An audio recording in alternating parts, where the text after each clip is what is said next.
2010 starts with China cementing its position as an economic giant. It's tipped to surpass Japan to become the world's second biggest economy, and its political muscle on the world stage was demonstrated at the recent Copenhagen conference. Looking back over the year that was, it looks like Beijing's biggest problems now lie within its own borders. The ABC's Tom Iggulden reports.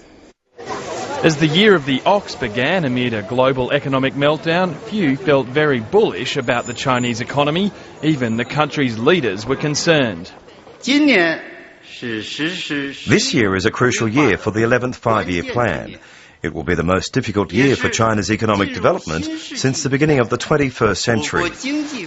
China's crucial export sector all but collapsed. Warehouses lay empty as Western consumers reined in their spending because of the financial crisis. But a $1 trillion government stimulus bonanza, accompanied by a state-ordered lending boom from the country's banks, took up the economic slack from struggling exporters, and it worked. This year, the economy will grow by more than 8%.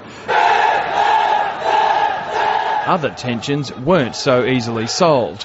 Long simmering friction between Muslim Uyghur and Han Chinese groups in the western city of Urumqi led to riots that claimed the lives of at least 200 people.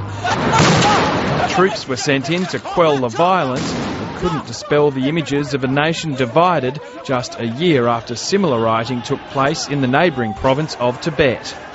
At year's end, the security clampdown in Urumqi is still in force. Several Uyghurs have been handed long jail terms or the death sentence for their part in the violence. The security operation was another show of the central role the military plays in China's political system. It was a very different scene at the square in October when the government hosted a massive gala to celebrate the 60th anniversary of the founding of the People's Republic by Mao Zedong. Around the country, people watched a televisual feast, part military pageant, part nationalist tearjerker, with production values to rival last year's Olympic opening.